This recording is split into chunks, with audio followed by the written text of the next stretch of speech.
Yes. So daily evening 8 बजे हम इस तरीके के सेशन रख रहे हैं जिससे कि हम एनक्वास की प्रिपरेशन को निरंतर रख सकें। सो आप सभी से आग्रह है कि आप सभी पेन और डायरी लेके रहें ताकि जो भी पॉइंट यहाँ पे जिनका आज प्रेजेंटेशन है, जो भी प्रेजेंट करेंगे वो आप नोट कर सकें। प्लस जिनका प्रेजेंटेशन है वो अपने टॉपिक को एक बार रिकॉल कर लेंगे ताकि यदि बीच में उनको कुछ जानकारी देखनी पड़े तो फटाफट से डायरी से वो बता पाएँ और एक्यूरेट जानकारी यहाँ पे दे पाए। यस। सो किन तो किन का सर टॉपिक है एक बार बताएंगे यहाँ पे, किस किस का सर टॉपिक एक है? मेरा है। आपका टॉपिक क्या है? मेरा है सर। यस, क्या सर टॉपिक ईट है? राइट है sir. Eat right, eat right. Okay. Rabies vaccine किन का टॉपिक है? सर श्वेता जी का है, श्वेता सिस्टर। श्वेता जी नर्सिंग ऑफिसर, अपना माइक अनम्यूट जी करें। सर। सुगना सिस्टर क्या टॉपिक बताएंगे आज? डिस्पार्टोग्राम। पार्टोग्राम। ओके। दीपक जी कौन सा टॉपिक बताएंगे? आरटीआई है। Respiratory tract infection. Lakshita madam ji जुड़ेंगे सर। अपने साथ? लक्षिता मैडम सर कौन छोड़े? नहीं जुड़े हैं, ठीक है। वो बताने वाले हैं हाउ जी to sir. Prepare malaria slide. Malaria slide कैसे बनाएंगे ये आप बताने वाले हैं, है ना? यहाँ पर श्वेता सिस्टर जुड़े हैं बट वो माइक अनम्यूट है। त्रिलोक जी उनको फ़ोन करके बताओ कि रेबीज़ की वैक्सीन बतानी है, माइक म्यूट करना पड़े, अनम्यूट करना पड़ेगा। यस।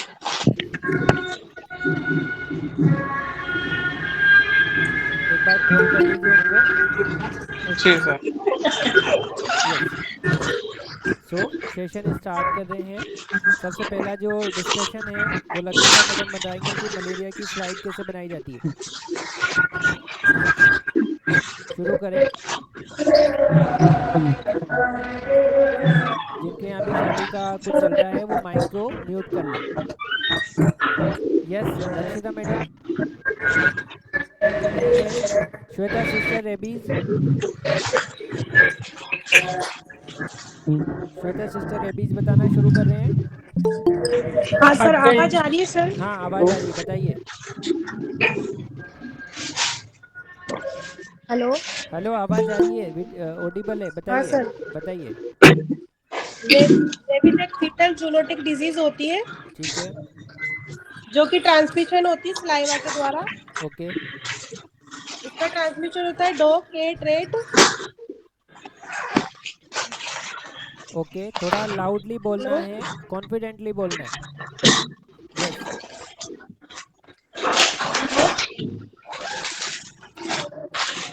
यस बताइए। बाकी जिनका ये नहीं है वो माइक को अनम्यूट कर ले, म्यूट कर ले। ओके। यस आगे बताइए श्वेता सिस्टर जल्दी से। Hello hello. Sir. Route of entry होती है इसकी saliva. Okay. Bite of scratch. Okay आगे। इसकी पैथोफिजियोलॉजी होती है। वुंड के द्वारा इसको मसल टिश्यू में जाता है जो कि अपने पीएनएस से सीएनएस में ट्रांसफर होता है, जो ओके। अपना एनसिफिलाइटिस कोज करता है। ठीक है। इसकी क्लिनिकल क्लिनिकल स्टेज होती है 1 से 3 महीने का इसका इंक्यूबेशन पीरियड होता है। यस। और ये कोमा से लेकर डेथ तक कोज कर सकता है। ओके। नेक्स्ट। इसमें हेलो। यस यस बताइए बताइए। इसका प्रिवेंशन 2 टाइप का होता है सर। एक तो वैक्सीनेशन होता है यस। और एक अपन इमीडिएटली इसको क्योर कर सकते हैं। वैक्सीनेशन शेड्यूल में प्री एक्सपोजर होता है, पोस्ट एक्सपोजर होता है। ओके। प्री में जो अपने वेटरनरी डॉक्टर होते हैं, एनिमल हैंडलर होते हैं, मिडवाइफरी वर्कर होते हैं, उनको पहले से इनका डोज दिया जाता है वैक्सीन का। यस। क्या और शेड्यूल रहता पोस्ट में है जो प्री एक्सपोजर का, क्या शेड्यूल रहता है? जी सर ये रहता है, इसका आईएम डोज लगती है इसमें, जो कि 3 शेड्यूल में लगता है। फर्स्ट डोज लगती है 0 डे पे, सेकंड यस। लगती है 7 पे, यस। उसके और बाद? थर्ड लगती है 21 या 28 डेज पे। ओके। सो जैसे आपने बताया ये दोनों ही लगा जी सकते हो आप, इंट्राडर्मल और इंट्रामस्कुलर दोनों ही लगा सकते हैं। तो रेबीज़ पर चाहे आप नर्सिंग ऑफिसर हो, चाहे आप किसी भी तरीके के स्टाफ हो हेल्थ केयर में, रेबीज़ की जानकारी होनी चाहिए क्योंकि 100% कैश फर्टिलिटी रेट है।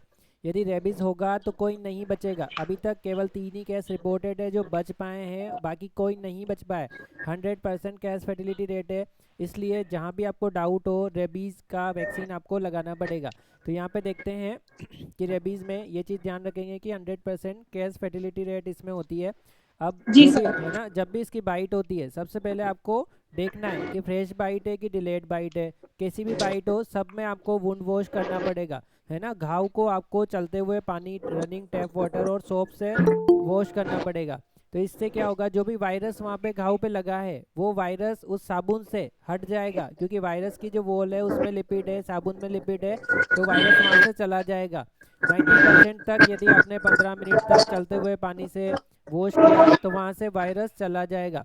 यस, ये चीज़ क्लियर है। जी तो सर। जी सर। है ना। और इसके अलावा गांव में जैसे ओपीडी में आपके पास पेशेंट आएंगे, कुछ नमक लगाएंगे, चूना लगाएंगे, कुछ भी लगाएंगे, ऐसी प्रैक्टिस को इंक्रीज नहीं करना है। इससे वुंड में सेकेंडरी इन्फेक्शन के चांसेस बढ़ते हैं, ये भी आपको समझाना पड़ेगा। तो जैसे आपके पास बाइट आती है तो आपको देखना है वो डॉग की है या किसी और की है। यदि और किसी जंगली जानवर की है, शेर, चीता, किसी भी ऐसे की, तो जंगली जानवरों की जो सलाइवा रहती है ना उनमें वायरल लोड ज़्यादा रहता है और आप उन पर मॉनिटरिंग नहीं कर सकते, इसलिए उसमें तो वैक्सीनेशन करना ही पड़ेगा, कैटेगरी 3 मान के करना ही पड़ेगा। अब अपन बात करते हैं, सबसे पहले अपन डिवाइड करेंगे किस तरीके का बाइट हुई है, कैटेगरी 1 है, 2 है या 3 है। वन में अपनी स्किन ऐसी कैसी है, केवल उसने यहाँ पे फीड किया है, लीक किया है ना, टच किया है, तो कैटेगरी 1 है। ठीक है, इसमें भी आप वुंड वॉश करेंगे। इसके बाद आएगा कैटेगरी 2, जिसमें ऐसे खरोंच बनेगी, स्क्रैच बनेंगे, बट ब्लड नहीं आएगा। बट गांव में यदि आपके पास मरीज आते हैं तो वो इतने श्योर नहीं होते, अगर यहाँ खरोंच बनी और एक भी ब्लड का थोड़ा सा भी ट्रांसडर्मल बाइट हुई तो भी वो कैटेगरी 2 हो जाएगा। तो यदि पेशेंट कंफ्यूज कर रहा है, क्लियर जानकारी नहीं दे रहा है, तब भी आपको हायर कैटेगरी माननी है, जी क्योंकि सर। रेबीज में 100% कैस फर्टिलिटी रेट है। वो कम बताया, डाउट हो रहा है तो ज़्यादा मान के उसका ट्रीटमेंट करना है। इसके बाद कैटेगरी 3 आती है, जिसमें सिंगल ट्रांसडर्मल बाइट, मतलब स्किन से जो बाइट जाती है, यदि सिंगल भी है तब भी आप उसे काउंट करेंगे। ठीक है, यदि ब्लड आ गया है तो कौन सी कैटेगरी है, 3। ब्लड तो थर्ड कैटेगरी है सर। यदि स्क्रैच आ गए तो 2nd। तो यदि second skin, category. Yes, skin ऐसी कैसी है तो, स्किन फर्स्ट ऐसी कैसी है कैटेगरी। तो 1st category. So first category लिखना कैटेगरी। इंपॉर्टेंट है, किस तरीके का एनिमल था ये लिखना इंपॉर्टेंट है। यहाँ तक कि जी अपने सर। इंडिया में नहीं होता है, फॉरेन में जो बेट होते हैं, चमगादड़ होते हैं, उनके एरोसोल से भी ये फैल सकता है। और आप कोई से भी एनिमल बाइट हो सब में लगाओगे। वैसे गाइडलाइन है कि जो रेट, स्क्वेरल, मतलब गिलहरी ने काट लिया, चूहे ने काट लिया तो नहीं लगाते हैं। बट यदि पेशेंट आपसे आर्ग्यू कर रहा है कि मुझे चूहे ने काटा है, लगाऊं कि नहीं लगाऊं, तो उस कंडीशन में आपको फिर लगाना है, क्योंकि यदि गलती से उसको रेबीज हो गया तो मेडिको लीगल केस बनेगा, पूरी ऑडिट होगी कि इसकी वैक्सीन लगी थी नहीं लगी थी, सही तरीके से लगी थी नहीं लगी थी, टाइम पे लगी थी नहीं लगी थी, सारी चीज़ें वहाँ पे देखी जाएगी, इसलिए ध्यान रखना ज़रूरी है। अब कैटेगरी 2 में आप यहाँ पे डॉग बाइट के बाद में यदि टीका लगा रहे हो, बाद में लगा रहे हो, बाद को साइंस में बोलते हैं पोस्ट एक्सपोजर हो जी चुका सर। है। पोस्ट। First exposure. यस, तो इसको क्या बोलेंगे, post exposure post first prophylaxis, exposure. जो अपन अपने हॉस्पिटल में देते हैं। अब अपने हॉस्पिटल में जो वैक्सीन आती है वो कभी वायल उठा के देखना, उसमें लिखा होता है इंट्राडर्मल भी होती है और इंट्रामस्कुलर भी होती है, दोनों लिखा होता है, दोनों रूट लिखे होते हैं। सो आप दोनों ही रूट से लगा सकते हो। जहाँ भी थोड़ा आवाज़ आ रही है वो अपना माइक अनम्यूट कर सकते, म्यूट कर सकते, सॉरी, ताकि बाकी सब सही से डिस्कशन कर पाएँ। यस, सो क्या डिस्कस कर रहे थे कि जो वैक्सीन आती है वो इंट्राडर्मल प्लस इंट्रामस्कुलर है ना, दोनों ही तरीके से दे सकते हो। उस पर लिखा होता है, आजकल जो वैक्सीन आ रही है उन पे लिखा होता है कि आप दोनों से ही दे सकते हो। अब यदि आप पोस्ट एक्सपोजर दे रहे हो तो कितना देंगे अपन, यस बताएंगे श्वेता सिस्टर, कितना आप उसमें दोगे पोस्ट एक्सपोजर में? सर 0.1 ml देंगे उसको, वन साइड। आपको ऐसे बताना पड़ेगा कि आप इंट्रामस्कुलर दे रहे हो या इंट्राडर्मल जी। दे रहे हो। ठीक है, यदि आप जी सर। इंट्रामस्कुलर दे रहे हो तो एक बार में ही पूरी वायल आपको लगा देनी है, पूरी हाँ वायल सर। एक ही बार में भर लेनी है। पाउडर फॉर्म में इसका वायल आती है और उसके साथ डाइल्यूएंट भी आता है। जो जी आपने सर। जी। जिस कंपनी ने आपके पास वैक्सीन भेजी है वही डाइल्यूएंट भी ही बेचती है, स्टेराइल वाटर, आपको वही वाटर काम में लेना है, बाहर का किसी भी चीज़ से डाइल्यूट नहीं करना है, ये क्लियर जी इंस्ट्रक्शन है। सर। ठीक है, और ठीक 2 से सर। ठीक। 8 डिग्री सेल्सियस पर आपकी वैक्सीन स्टोर की जाती है, इसका भी ध्यान रखेंगे टेम्परेचर का। ये नहीं DDW से लेके आ रहे हैं गर्मी में वैक्सीन वहीं ख़राब हो गई, ऐसा नहीं। 2 से 8 डिग्री सेल्सियस रहेगा। इंट्रामस्कुलर यदि रूट है, पूरी वायल एक ही बार में काम में लेंगे, जो डाइल्यूएंट है उसी से ही डाइल्यूट करेंगे और एक ही बार में पूरी ही वायल लग जाएगी। अच्छा, कौन से जगह पे लगेगी सर इंट्रामस्कुलर में? इंट्रामस्कुलर लगेगी सर। नहीं, कहाँ लगेगी शरीर में? Sir deltoid muscle. डेल्टोइड पर, है ना। तो अपनी पीएचसी सीएचसी पे देखना है कहीं गलती जी से कोई ग्लूटियल तो नहीं लगा रहा है। यदि जी इसको सर। ग्लूटियल लगा रहे हैं तो ग्लूटियल में काफ़ी सारा फेट होता है, ये वैक्सीन एब्जॉर्ब वहीं पे हो जाएगी, शरीर में नहीं जाएगी, एंटीबॉडी नहीं बनाएगी, है ना, वैक्सीन फेल हो जाएगी। रेबीज़ की वैक्सीन फेल मतलब 100% ख़त्म यदि रेबीज़ हुआ तो, ठीक है। तो ये चीज़ आपको जी ध्यान में रखनी पड़ेगी कि रूट यहाँ पे सही होना चाहिए। जी रूट सही होना मतलब डेल्टोइड पर यदि बच्चे हैं जी तो anterolateral aspect of the mid thigh पर भी आप इंट्रामस्कुलर वैक्सीन लगा सकते हैं। ये क्लियर? कैसे जी लगाएंगे? सर। अब इसमें बिल्कुल नहीं सोचना है, चाहे बच्चा हो, बड़ा हो, इन्फेंट हो, प्रेगनेंसी हो, सब में लगेगी। चाहे एचआईवी हो, कहीं नहीं रुकेगा, ठीक है, क्योंकि होने के बाद जिंदा होने के चांसेस नहीं है। 100% गैस फर्टिलिटी रेट है, ये आपको समझना पड़ेगा। इसके बाद अपन यहाँ पे देखेंगे कि इंट्राडर्मल इसी वैक्सीन को आप इंट्राडर्मल भी दे सकते हो, बट कब देना है? मान लो ऐसा हो कि काफ़ी सारे लोगों को एक साथ डॉग बाइट हुई है और अपने पास वायल कम है, तो आप देखो इंट्रामस्कुलर में अपन पूरी वायल दे रहे थे, बट इंट्राडर्मल में कितना देते हैं? श्वेता सिस्टर बताएंगी कितना देते हैं इंट्राडर्मल में? Sir 0.1 ml। 0.1 ml। तो कितनी कम डोज है? 0.1 ml, जी सर। है ना। यदि 1 ml जी की भी एक इसका आप सॉल्यूशन बना रहे हो तो उसके कितने 10 टुकड़े कर सकते हो आप, ठीक है। जी सर। तो इस तरीके से आप 10 टुकड़े कर सकते हो, मतलब दो दो जगह लगाएंगे ना तो 5 जगह दे सकते हैं, इस तरीके से। अब हमारे बीच में हमारे डिप्टी सीएमएचओ साहब जुड़ चुके हैं और सर का आज की मीटिंग में काफ़ी हार्दिक स्वागत है, और उनके गाइडेंस से झालावाड़ में इनक्वास की काफ़ी सारी पीएचसी सीएचसी स्टेट पर ही नहीं नेशनल लेवल पर क्वालिफाई हुई है। तो सर का आज के सेशन में बहुत बहुत वेलकम। और सर से मैं आग्रह करूँगा कि वो सेशन को गाइड करते हुए आगे बढ़ाएं। Respected sir. सभी को नमस्कार। नमस्ते सर। नमस्कार। अ, सभी मेरे सभी मेरे साथी सहयोगी सभी एनएमसीएचओ, आपका आज की इस जो वीसी है उसमें स्वागत है। पहले तो मैं थैंक यू बोलना चाहूँगा हमारे जो सहयोगी है डॉक्टर शुभम पाटीदार, उनकी टीम को, थैंक यू कि they are doing good initiative. एक बहुत अच्छा प्लेटफॉर्म है जिसके माध्यम से अपन जो भी अपनी तैयारियां हैं उसको यहाँ शेयर कर सकते हैं। कोई अपने कंफ्यूजन है, चेकलिस्ट पढ़ते हैं, उसमें अगर कोई कमी मिलती है तो आप वहाँ भी शेयर कीजिए कि हमें आपको और क्या ट्रेनिंग की आवश्यकता है, या कोई आपको चेकलिस्ट में कोई इशू आ रहा है तो आप अपने यहाँ पर चर्चा कर सकते हैं। तो पहले तो मैं बताना चाहूंगा कि अभी मैं ऑन द वे हूँ जयपुर से। मैं अभी आ रहा हूँ ट्रेनिंग की बायोमेडिकल वेस्ट। तो मैं थोड़ा ऐड करना चाहूंगा अपनी जो आयुष्मान आरोग्य मंदिर है, सबसे लेफ्ट में जो मिलता है अपन को, वो अपना कुछ एग्जाम्पल हमारे कंडीशनली हुए हैं। उसमें बड़ा रीजन ये रहा है कि हमारे जो बायोमेडिकल वेस्ट और इन्फेक्शन कंट्रोल प्रैक्टिसेस है जी सर। उसमें कमियां मिली है, तो उसको अपन को ध्यान देना चाहिए। तो पहली हम एज ए टीओटी है ना, ट्रेनर्स फॉर ट्यूटर्स है ना, तो टीओटी हम 3 लोगों को बनाया गया है।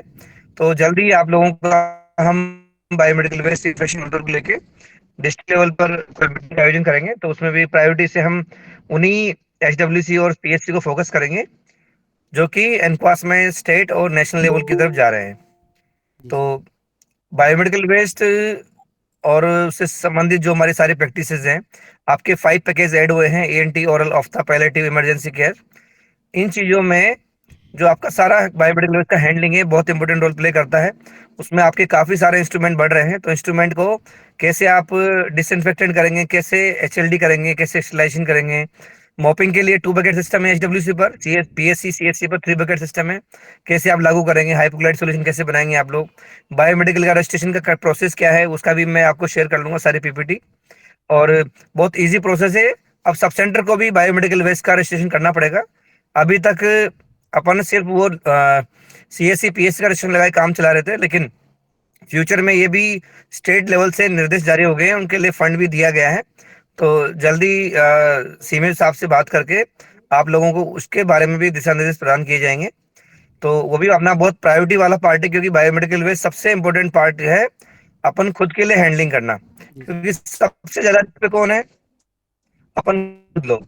क्योंकि अपन डेली टू डेली इसमें डील कर रहे हैं। डेली आप बायोमेडिकल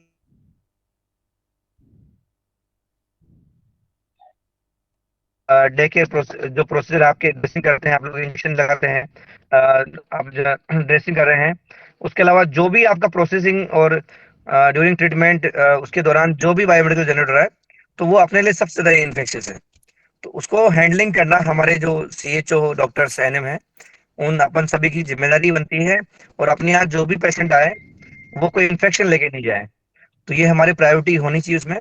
और इसको लेके चेकलिस्ट में बहुत सारे ऐसे क्वेश्चंस हैं जिनको लेकर आप लोगों के मन में बहुत से कंफ्यूजन होंगे, तो वो भी हम ट्रेनिंग में वन बाय वन डिस्कस करेंगे। जी सर। साथ में बात करता हूँ कि उससे रिलेटेड आप लोगों को जो इम्पोर्टेंट पार्ट है कि जब हम बात करते हैं वैक्सीनेशन, खुद का vaccination, health care worker vaccination, hepatitis B and TT, you all should be vaccinated. ये इंपॉर्टेंट पार्ट है। वैक्सीनेशन जो डोज है उसकी शेड्यूल में 016 मंथ की वो लगवाना है, TT की करवाना है। साथ में आपका सर्टिफिकेट है वो होना चाहिए। जो भी आप ट्रेनिंग कर रहे हैं, ट्रेनिंग के रिकॉर्ड आप अभी से मेंटेन करने लग जाए, आपने अपनी फाइल बना लें। जो जो ट्रेनिंग आपकी हो रही है, सर्टिफिकेट नहीं है तो आप ऑर्डर और अटेंडेंस लगाइए उसके साथ में, तभी वो मान्य होगा। और साथ में आपके यहाँ जो भी आपने सफाई कर्मी लगा रखा है, उसको भी बायोमेडिकल वेस्ट की बारे में जानकारी, कैसे सेग्रीगेशन होना चाहिए, अपने इंस्ट्रूमेंट इक्विपमेंट कैसे अपन स्टरलाइज करेंगे, उसके बारे में मोटी मोटी जानकारी उनको होनी चाहिए। और उसके साथ में जो भी, जैसे भी बहुत अच्छा इनिशिएटिव चलाया है माननीय कलेक्टर साहब और सीएम साहब ने, जो हमारे सेफ हर्ट जो झालावाड़ है, उसको लेकर BLS training, basic life support की ट्रेनिंग है, इमरजेंसी एंड एक्सीडेंट वाला पार्ट है, उसके लिए बहुत इंपॉर्टेंट बनता है अपना। तो अपन को हैंडलिंग के लिए प्रॉपर जानकारी होनी चाहिए कि कौन से अपना प्रायोरिटी ग्रुप है, उनको क्या अपन को जानकारी देनी है। तो ऐसा कुछ नहीं है जो आप नया करना है इनक्वास में। जो भी प्रोग्रामेटिकल तीनों प्रोग्राम ऑफिसर का जो पार्ट है, RCHO, deputy health and deputy CMHO, इन सभी के पार्ट को, और एडमिनिस्ट्रेशन, ये सारा पार्ट मिलकर ही एनक्वास कायाकल्प का सारा पार्ट है। तो आप लोग जो भी चेकलिस्ट दी है उसको बाय हार्ट आप उसको देखना पड़ेगा। और जो भी आपको जो समस्या आएगी, we are here to solve your all problems. जो भी आपको प्रॉब्लम आएंगी, जो आपको लगता है कि हमें ट्रेनिंग से लेकर सर हमें प्रॉब्लम आ रही है, तो हमें बताएं आप लोग, और वो भी हम आपके लिए सेशन ऑर्गेनाइज करेंगे। बस आपको इतनी होनेस्टी रखनी पड़ेगी कि जब भी आप VC आपको लगे, फीस पॉसिबल नहीं है कि डिस्ट्रिक्ट लेवल से मेरे पास 395 सेंटर्स हैं, और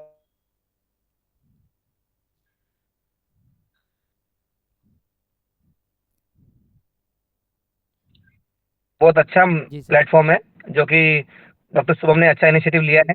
और जो भी हमारे टॉपिक्स हमारे आएंगे, वन बाय वन हम टॉपिक्स पे वन डिस्कस करेंगे, और आपकी क्वेरीज है उनको हम बिल्कुल सोल्व करने की पूरा प्रयास करेंगे। तो ज़्यादा समय में आपका जाया ना करते हुए, आप लोगों से यही रिक्वेस्ट करना चाहूँगा कि जो भी हमारे CHO हैं, कम्युनिटी हेल्थ ऑफिसर, और हमारे जो NM है, आप लोग इससे अपने आसपास के सब सेंटर को बोले कि जब भी VC प्लान करें आप जोड़ें इसको।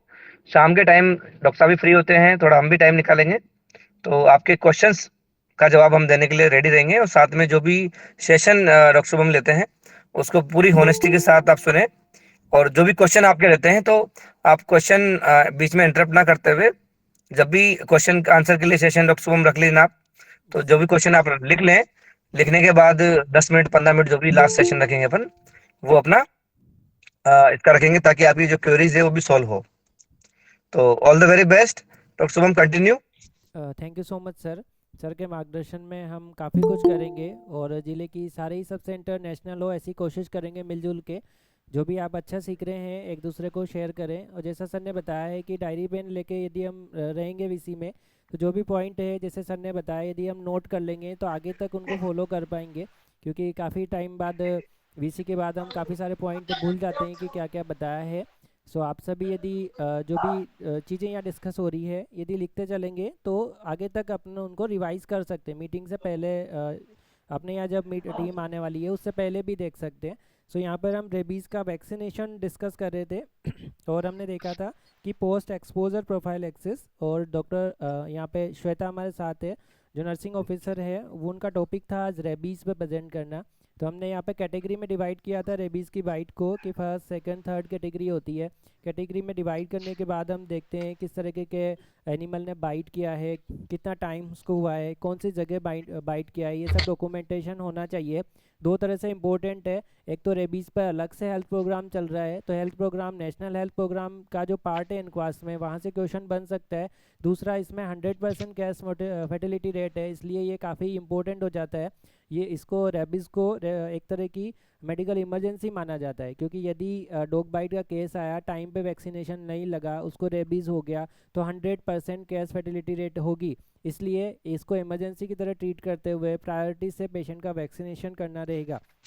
सो हम देख रहे थे पोस्ट एक्सपोजर प्रोफाइल एक्सिस, मतलब कि डॉग ने काट लिया है, किसी भी ऐसे एनिमल ने काट लिया है, उसके बाद आप जो वैक्सीनेशन कर रहे हो वो पोस्ट एक्सपोजर प्रोफाइल एक्सिस है। इसमें अपने पास जो वायल आती है उस पर लिखा होता है कि वो इंट्रामस्कुलर भी है और इंट्राडर्मल भी है। सो अब श्वेता जी वापस से रिवाइज करवाएंगे, इंट्रामस्कुलर में कितनी डोज देंगे, इंट्राडर्मल में कितनी डोज देंगे? सर इंट्रा आईएम में देंगे उनको 0.1 ml।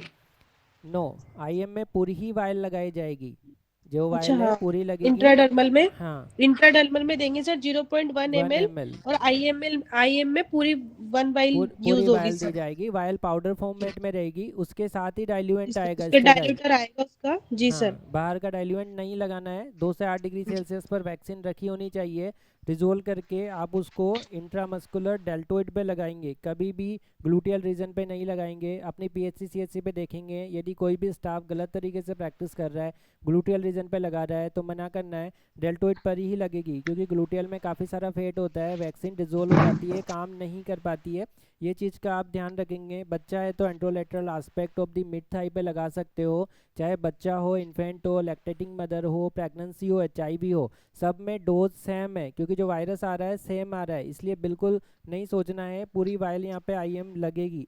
इसके बाद देखते हैं कि कब कब लगाएंगे, कब कब लगाएंगे Shweta sister? Sir post exposure में लगेगी इसको 0 डे पे, 3 डे पे, 7 डे पे, 14 डे पे और 21 डे पे। ओके, सो यहाँ पर है 0 जी डे सर। कब से मानना है? जब से आपने पहला, जब से यस, डॉग बाइट का केस इमरजेंसी में आया उस दिन से 0 हाँ, डे मानना है सर उसको। जब से आपने पहला इंजेक्शन लगाया पहला तब डोज से लगाया 0 है। है जी ना? ऐसा नहीं सोचना जी कि जब सर। से काटा था उसको 0 मान लो, ऐसा नहीं करना है ना? जब से पहला जी सर। इंजेक्शन लगाया वो 0 है, उसके तीसरा दिन, उसके 7वां दिन, उसके 7वां 28वां दिन। दिन, है ना? काफ़ी सारे से जी गलती सर। करते हैं, तीसरे के फिर 7वां दिन जोड़ने लग जाते हैं। तो ये प्रैक्टिस बहुत ज़रूरी है। यदि आपको नहीं आता है तो गूगल भी कर सकते हो कि इस दिन ये हुआ है, रेबीज डोज शेड्यूलर, ऐसे काफ़ी सारे ऐप आते हैं, उनमें आप डायरेक्टली डालोगे तो वो आपको पूरा शेड्यूल बना के दे देगा। तो गलती यहाँ पे नहीं होनी चाहिए। सो 0, 3, 7, 28। अब आपको यदि याद नहीं जी रहता सर। है तो आप ये बताओ कि एक जो सप्ताह होता है 7 दिन का होता है, उसका आधा करोगे तो जी 3 सर। दिन निकलेगा, है ना?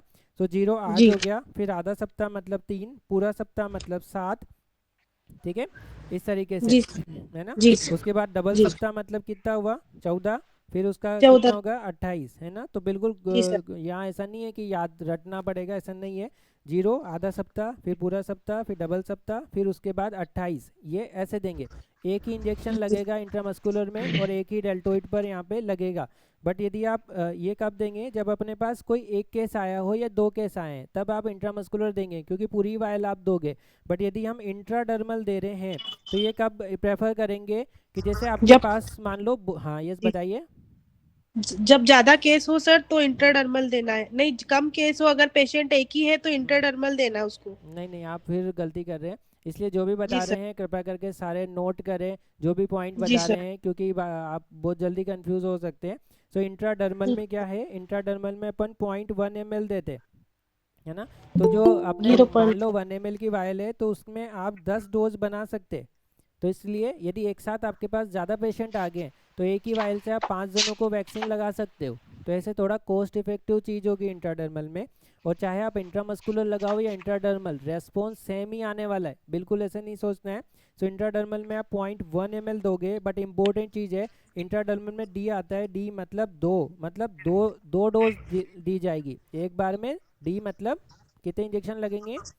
2 डोज दो लगेंगे सर। लगेंगे, है ना, दो तो जी दोनों ही कंधों पर, दोनों ही शोल्डर पर 2 इंजेक्शन लगेंगे इसके इंट्राडर्मल, है ना। तो जब आप इसकी जी सर। इसकी सिरिंज भरेंगे तो उसमें आप 0.2 ml भरेंगे, ताकि 0.1 ml एक जगह लगा दें, 0.1 ml एक जगह लगा दें।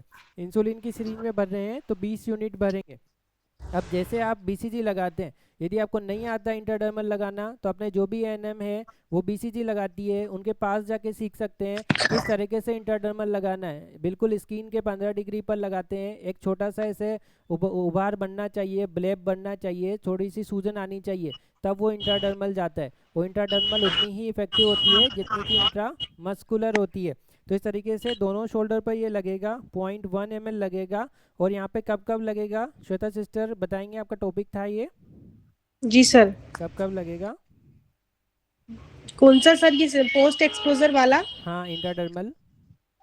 सर ये लगेगा 0 डे पे, 3 डे यस पे, यस 7 डे पे, यस। 14 डे पे ये और 14 पे 21 डे 14 नहीं पे। डे पे नहीं लगेगा। लगेगा, 14 डे पे 7 नहीं डे पे, लगेगा। यस 7 डे पे 14 पे नहीं 28 जीरो डे लगेगा। तीन यस यस हाँ, बताइए। 0, 3, 7, 18, 28 28 सॉरी। 28 जीरो तीन, हाँ 28, यस 14 डेज वाला नहीं लगेगा इसमें। नहीं लगेगा, है जी ना। हाँ, इसमें तो 4 डोज। जी, यस, तो मुझे जी बताइए जो डी अल्फ़ाबेट है वो कौन से नंबर पे आता है?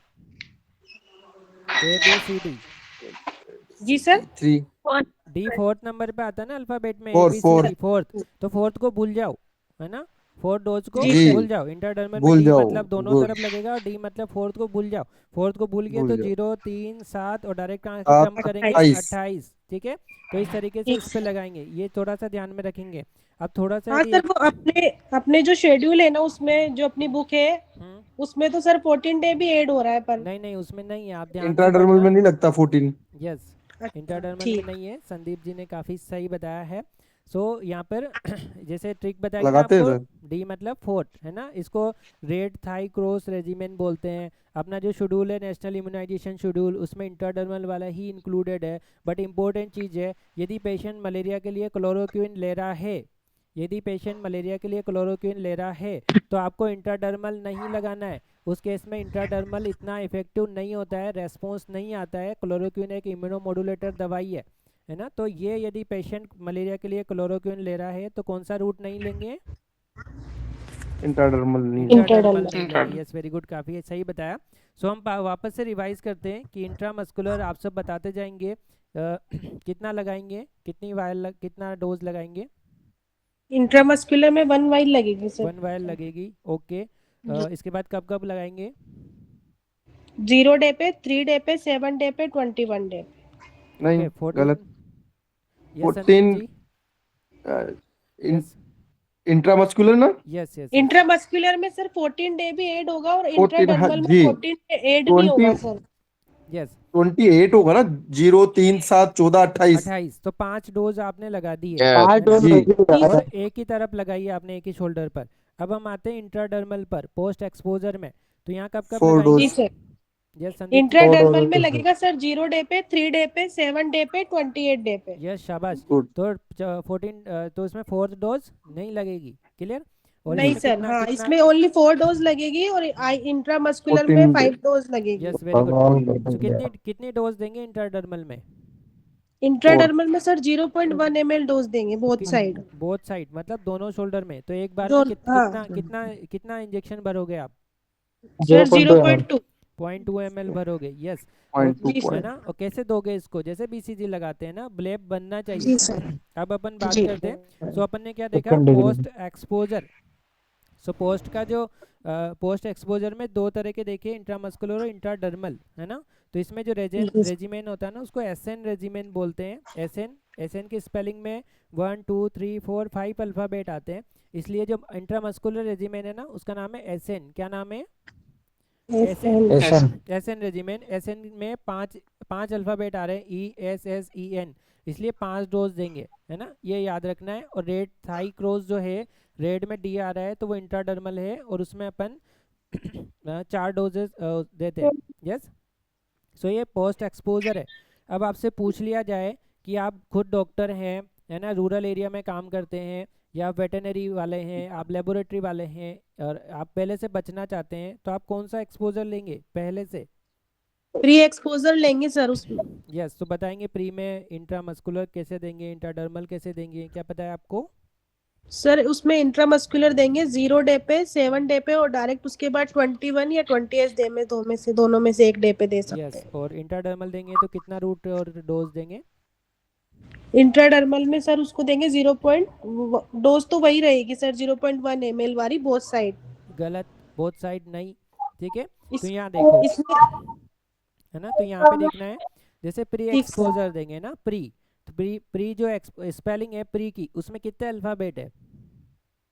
3। थ्री तीन अल्फाबेट। अल्फ़ाबेट है ना, तो जितने अल्फ़ाबेट उतनी डोज, 3 अल्फ़ाबेट है तो 3 डोज। ठीक है, तो 3 डोज यहाँ पर अपन देंगे। तो पहली डोज, अब प्री में क्या कर रहे हैं, हम वैक्सीन का प्रोटेक्शन अपने साथ में रखना चाह रहे हैं, ताकि कोई भी ऐसी बाइट हो उससे पहले ही अपने में प्रोटेक्शन रहे। तो वैक्सीन का जो प्रोटेक्शन है पहले से ही अपने साथ में रखना चाह रहे हैं, साथ में मतलब 7। तो यहाँ पे 0 तो देना ही होता है, उसके बाद डायरेक्ट कहाँ पे जंप करेंगे? 7 7 डे पर, पे। साथ में, क्योंकि अब 7। वैक्सीन का जो सुरक्षा है आपने साथ में रखना चाह रहे हो पहले से। तो 0 7, फिर आप चाहे 21 पे दो या 28 पे दो, ये आप 3 डोज यहाँ पे देंगे। इंपॉर्टेंट चीज़ यहाँ पे ये है कि जब आप इंट्राडर्मल लगाएंगे तो पोस्ट एक्सपोजर में हम इंट्राडर्मल दोनों ही शोल्डर पे दे रहे थे, बट जो प्री एक्सपोजर है, जो री एक्सपोजर है, उसमें सिर्फ एक ही जगह देंगे, मतलब एक ही डोज जाएगी 0.1 ml एक ही जगह। ये पॉइंट समझ में आया? जी सर, आ गया सर। श्वेता जी, क्या समझ में आया प्री एक्सपोजर में इंट्राडर्मल के रिगार्डिंग? सर इसमें वन साइड ही देना है, दोनों एक ही डोज देनी है बस। 0.1 ml ही देनी है, बट जी पोस्ट सर। में अपने को 0.1 पॉइंटों में पॉइंट। दोनों तरफ देनी थी, है ना। जी सर। अब मान लो किसी पेशेंट को पहले बाइट हुई थी, उसने अपने को डॉक्यूमेंट ला के दे दिया कि देखो मैंने 3 महीने के अंदर पूरा शेड्यूल लगाया हुआ है, तब आप क्या करेंगे? सो एक इम्पोर्टेंट चीज़ है, यदि पेशेंट आपको कह रहा है कि उसने पहले से कुछ लगाया हुआ है, बात नहीं माननी है, उससे कार्ड पूछना है। या हम जब रेबीज़ का वैक्सीन लगाते हैं तो कार्ड देते, प्रेस्क्रिप्शन देते हैं, यदि उसके पास नहीं है तो फिर उसको वैक्सीनेट कर देना है, क्योंकि 100% कैस फर्टिलिटी रेट है। पेशेंट की बात पे बिलीव नहीं करना है, मेडिको लीगल केस बन जाएगा यदि उसको रेबीज़ हो गया तो। ठीक है, तो री जी एक्सपोजर, सर। अब मुझे बताएंगे री में कितने अल्फ़ाबेट है? RE, री में भी 2 ही है सर, री तो एक्सपोजर। कितनी डोज लगेगी? 2 डोज लगेगी सर तो फिर। कब कब लगेगी? शुरू के ये शुरू के डे, 0 डे पे, और फिर 7 डे पे। क्यों 7 पे, क्यों? 0 के बाद क्या आता है? 3 आता है ना, 3। ठीक है, जी सर। सो 0 3 7 में जी तो जब वैक्सीन का प्रोटेक्शन साथ में रखना चाहते हैं पहले से, प्री एक्सपोजर तभी। क्लियर? सो री एक्सपोजर में 0 और 3 देंगे, है ना, और इंट्रामस्कुलर जी में सर। वही 0.1 ml एक ही तरफ। ये क्लियर हो गया? जी सर। है ना, तो ये चीज़ यहाँ पे इम्पोर्टेंट थी कि वैक्सीन का शेड्यूल आपको आना चाहिए था। वो अभी अपन ने देखा। और कुछ आप तैयारी करके आए रेबीज के बारे में? जी सर, ये काफी ठीक चलो, है। एक और काम की चीज़ मैं बता देता हूँ कि जहाँ पर भी, जिनका भी माइक में डिस्टरबेंस हो रहा है वो म्यूट कर सकते हैं। और जहाँ पर भी बाइट हुई है वहाँ पर आप सूचर नहीं लगाएंगे, है ना। सूचर लगा जी दोगे सर। तो जी। वो जो वायरस यहाँ से चलेगा ना, वो जल्दी आगे पहुँच सकता है। यदि इतना बड़ा वूंड है कि ठहर ही नहीं रहा है, घाव इतना भारी है, तो आप थोड़े टाइम बाद वहाँ पे इम्यूनोग्लोबुलिन फिल्टर इन्फिल्ट्रेट करके फिर वहाँ पे आप होल्डिंग सूचर लगा सकते हो थोड़ा डिस्टेंस पे, जिसको ऐसे, है ना। ये चीज़ ध्यान में रखनी पड़ेगी। इसके बाद क्योंकि सूचर की जो निडल जाती है ना, उससे भी नर्व डैमेज होती है और वो वायरस जा सकता है। तो थोड़ा सा जानकारी आपको रहनी चाहिए कि जहाँ से डॉग काटता है ना, जहाँ पर, वहाँ से वायरस नर्व्स के थ्रू चलता हुआ अपने ब्रेन में आता है, फिर ब्रेन से वापस चलना शुरू करता है, वापस उसी जगह आता है, तब रेबीज होता है। सो हम पोस्ट एक्सपोजर में क्यों दे रहे हैं? वायरस आ गया है, अब वायरस तो आ गया, अब वैक्सीन क्यों लगा रहे हैं? ऐसा दिमाग में आएगी आपके किसी के? ताकि सर एंसेफेलाइटिस कोज नहीं हो, बॉडी में तो आ गया पर वो नर्व के थ्रू हाँ, वो पीएनएस ब्रेन में नहीं पीएनएस में गया। नहीं जाए। Yes, very good. तो ब्रेन में नहीं गया, तो वो जब चला है घाव से, ब्रेन में जाने से पहले ही हम वैक्सीनेशन करके एंटीबॉडी बनवा देंगे उसके शरीर में, ख़त्म कर देगा उसको। बट क्या होगा यदि छोटा बच्चा है, गर्दन पे काटा है, तो फटाफट से जो वायरस है ब्रेन में पहुंचेगा, फटाफट ब्रेन से आगे आएगा। इसलिए बच्चों में जिनके गर्दन पे बाइट हुई है उनको ज़्यादा रिस्क रहती है, तो ये चीज़ ध्यान में रखनी पड़ेगी। उनको बिल्कुल नेगलेक्ट नहीं करना है, वैक्सीनेशन कराना है। क्योंकि काफ़ी सारे छोटे बच्चे इंजेक्शन के डर से बताते नहीं हैं कि घर पे बताया तो इंजेक्शन वैक्सीन लगेगा। इंजेक्शन लग जाएगा, और नहीं बताया और हो गया रेबीज तो अपने दिक्कत हो जाएगी। ठीक है, इसलिए समझा के रखना है, ये अवेयरनेस ज़रूरी है। आपके आसपास कोई स्कूल हो तो वहाँ आप रेबीज़ का अवेयरनेस सेशन ले सकते हैं। तो ये कुछ इंपॉर्टेंट चीज़ें थी वैक्सीन के बारे में। इसकी जो आईसी है वो आपके साथ शेयर कर दी जाएगी। आगे टॉपिक को आगे बढ़ाते हैं। और क्या टॉपिक था? यस, किनका पार्टोग्राफ, किनका टॉपिक है? पार्टोग्राफ सुगना सिस्टर, सुगना सिस्टर का। सुगना सिस्टर एक जी बार सर। यस बताइए, पार्टोग्राफ संक्षिप्त में। सर पार्टोग्राफ एक ग्राफिकल रिकॉर्ड होता है जिसमें मदर्स और फीटल की मतलब कि कंडीशन को असिस किया जाता है। यस इसमें मतलब कि दो लाइन होती है, एक अलर्ट और एक एक्शन। यस इसमें फीटल मतलब कि फीटल की हार्ट रेट को असिस किया जाता है कि कितनी फीटल हार्ट आ रही है। सर्वाइकल डायलिटेशन को असिस किया जाता है मार्क के द्वारा। और यूटेराइन कॉन्ट्रैक्शन मतलब कि 1 मिनट में 10 मिनट में कितने कॉन्ट्रैक्शन आ रहे हैं। यस और मैटरनल जो कंडीशन है उसमें उसकी बीपी वाइटल साइन चेक किए जाते हैं। ओके अगर मान लो उसके ना फीटल जैसे कि अगर उसका फीटल हार्ट हार्ट साउंड जो मतलब कि 110 से अगर कम आ रही है तो वो यस फीटल डिस्ट्रेस है, उसको अपन को मतलब एक्शन लेना है, उसको हायर सेंटर में भेजना है। ओके अगर मिकोने स्टैंड है तो उसको भी हायर सेंटर में भेजना है अपन को। ओके पल्स और जो पल्स होती है वह हर 30 मिनट में चेक करनी होती है। टेम्परेचर हर 4 घंटे में लेना होता है। बीपी हर 4 घंटे में लेना होता है मदर का। और यूट्राइन कॉन्ट्रैक्शन हर 30 मिनट में देखना होते हैं। ओके सर्वाइकल डायलेटेशन ये लेबर की जो फर्स्ट स्टेज होती है उसी में मतलब कि सर्वाइकल डायलेट 4 सेंटीमीटर से अपन उसको असिस्ट करते हैं सर कि मतलब कि पार्टोग्राफ मतलब कि बनना पड़ता है सर। इसमें उसकी हिस्ट्री वगैरह होती है मदर्स की, कि वो कितनी यस एज उसकी क्या है, उसकी पेरेटी क्या है, उसका नाम क्या है और आईपीडी नंबर वगैरह। और मतलब कि उसकी क्या मेम्ब्रेन रप्चर वगैरह तो नहीं हुई है, ओके वो असिस्ट करते हैं। अगर सर मतलब कि उसकी जो मेम्ब्रेन रप्चर होगी है और उसको देखते हैं तो अगर क्लियर आ रहा है तो सी से करते हैं मार्क। और अगर मिकोनियम आ रहा है तो एम से करते हैं। और अगर ब्लड आ रहा है तो ब्लड स्टैंड होती है। और अगर मतलब वो पहले रप्चर होगी है तो वो एब्सेंट है मतलब कि ओके जिसका अगर भी माइक मिकोनियम होती म्यूट है है कृपया करके माइक को म्यूट कर ले जहाँ पर भी थोड़ा आवाज़ आ रही है। यस बताइए। सर अगर निकोनियम है तो उसको अपन मतलब कि हायर सेंटर में भेजेंगे, इससे पता लगेगा फीटर डिस्ट्रेस चल रही है। अगर मतलब कि बीपी अगर मदर्स का बढ़ा हुआ आ रहा है तो वो भी अपन को मतलब कि हायर सेंटर के लिए रेफर करेंगे सर। यस और सो अगर अलग लाइन में बाई तरफ अगर आ रही है उसकी कंडीशन तो नॉर्मल लेबर होने के चांसेस है। और अगर दाई तरफ अगर आ गई तो एक्शन लेने के चांस है। अच्छा, राइट राइट तरफ आ गई है तो एक्शन लेना पड़ेगा, तो उसको हाँ एक्शन सर। लाइन बोलेंगे। अलर्ट हाँ लाइन और एक्शन लाइन दोनों में कितना गैप रहेगा? दोनों में कितना गैप रहेगा? अंतर होता है इनमें। ओके, संगीता जी अपना माइक म्यूट करें। संगीता जी यहाँ से अनम्यूट कर देते हैं। ओके, यहाँ से म्यूट कर देते हैं। हाँ, तो आपने काफ़ी कुछ बताया पार्टोग्राफ के बारे में, जो मदर और बेबी दोनों की सुरक्षा को सुनिश्चित करता है, लेबर को प्रोग्रेस को रिपोर्ट करते हैं, रेफर लेने में अपने को डिसीजन लेने में हेल्प मिलती है, और एनक्वास में भी इसकी कैश शीट चेक की जाएगी। जी सर। आपको देखना है नॉर्मल डिलीवरी में भी पार्टोग्राफ भरा है नहीं है भरा है, एक्टिव लेबर शुरू होते ही पार्टोग्राफ भरा है नहीं भरा है, एक्शन लाइट अलर्ट लाइन उसमें है कि नहीं है, क्रॉस मैचिंग आपने की कि नहीं की है, इस तरीके की। जब सर्वाइकल डायलिटेशन 4 सेंटीमीटर या हो या उससे ज़्यादा तो अब आपको शुरू कर देना है। फीटल जी सर। जो एफएसएच है वो कब कब लेते हो? हर आधे घंटे में लेते हो? हर 30 मिनट में सर। पल्स भी 30 मिनट में? बीपी कब हाँ, लेते हो? बीपी 4 घंटे में मदर की, 4 घंटे में सर। कि 2 घंटे में? कंफ्यूज तो नहीं है आप?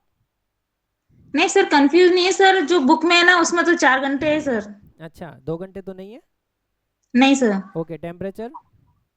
टेम्परेचर सर 4 घंटे है ना, टेम्परेचर 4 घंटे है, बट बीपी का आप चेक करना कि 2 घंटे तो नहीं है ना। जी बाकी सर। यूरिन प्रोटीन कीटोन ये सब भी चेक करते हैं। सो जो एक्शन लाइन तक यदि कोई पहुंच गया है तो रेफर करेंगे। अलर्ट लाइन में आप नॉर्मल लेबर का प्रोग्रेशन देख सकते हैं। सो जो भी अपने साथ नए जुड़े हैं, एक बार सभी को जानकारी होनी चाहिए कि एनक्वास का पूरा नाम क्या होता है। बताएंगे कोई भी full form of NQAS?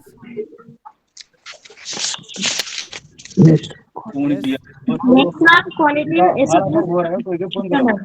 National quality assurance standard. Yes, very good. So NQAS Hindi में क्या बोलेंगे? राष्ट्रीय मानक गुणवत्ता आश्वासन। राष्ट्रीय गुणवत्ता आश्वासन मानक।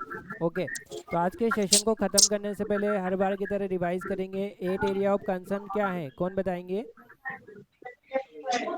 सर्विस प्रोविजन, यस, जोर से बोलेंगे, सबको समझ में आए ऐसे। Service provision, patient yes right, service, yes. Patient right, patient right, very good. Input, आगे। Supportive service, supportive service, yes, supportive आगे। Service, yes, infection, clinic, infection control, infection control, और कौन कौन से हैं? Quality management, quality management, quality management, और outcome indicator, और क्या बताएं? Outcome indicator. Outcome indicator. Susukna sister पूरे रिवाइज कराओ शुरू से। 8 area of the concern of NQAS क्या क्या है? सर सर्विस प्रोविजन, हाँ, क्लिनिकल सर्विसेज, नहीं Okay. Patient right sir, patient right, yes, next. Patient right, input, yes, support services, yes, ये इन्फेक्शन कंट्रोल, यस, और सर क्वालिटी मैनेजमेंट, ओके, और outcome. Outcome, है ना? काफ़ी सही बताया। कैसे याद करना है? कोई भी मरीज आता है तो हॉस्पिटल सर्विस लेने आता है वो, है ना? सर्विस है हॉस्पिटल एक तरीके की कि 24 आवर डिलीवरी है, इमरजेंसी है, ओपीडी आईपीडी, ये सब सर्विस है। तो पहला क्या हो जाएगा, आप खुद याद करने के सर्विस लिए प्रोविजन। हॉस्पिटल के बाहर खड़े हो जाओ, सोचो 8 एरिया ऑफ कंसर्न अभी के अभी याद हो जाएंगे। तो यहाँ पे पहला है सर्विस दिख रही है, हॉस्पिटल एक सर्विस है, हेल्थ सर्विस। तो पहला क्या हो गया, सर्विस प्रोविजन।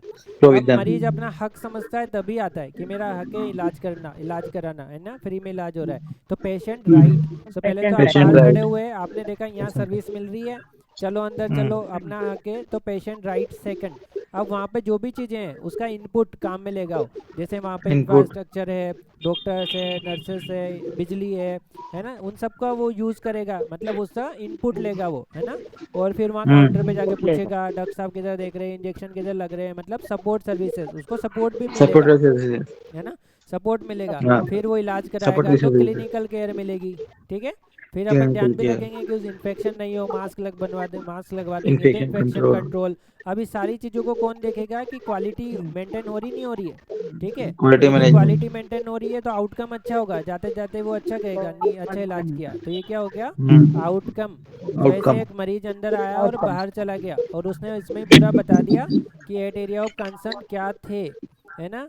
अब जून की पीएचसी के अलावा जो भी जुड़े हैं वो भी 8 एरिया ऑफ कंसर्न रिवाइज कराएंगे।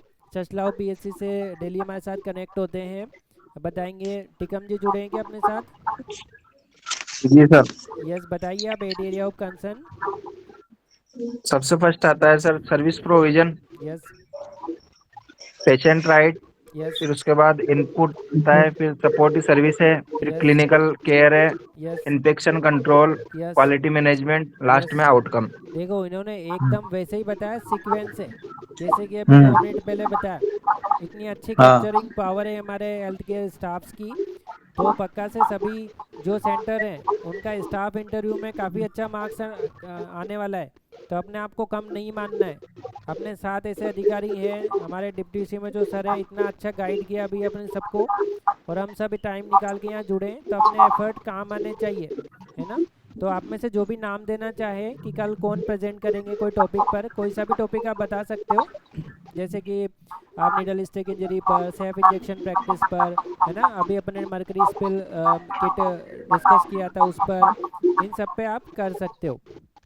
यस, जी सर, मैं कल फूड पिरामिड जो है उसके बारे में एक्सप्लेन कर बिल्कुल, दूंगा। है ना? तो आप हमें व्हाट्सअप कर सकते हो कि आप कौन कौन सा टॉपिक बताओगे, तो हम अनाउंस कर देंगे ताकि वो टॉपिक पहले से ही बता देंगे। और आप वो टॉपिक लिख के भी लाएंगे। जिनके यहाँ भी शोर हो रहा है कृपा करके वो म्यूट कर लें अपना।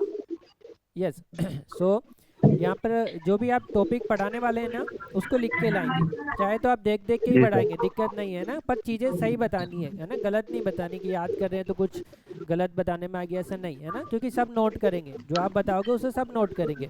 सो सबके पास एक डायरी और पेन होना ही चाहिए, है ना? ताकि बाद में अपन रिवाइज कर पाएँ।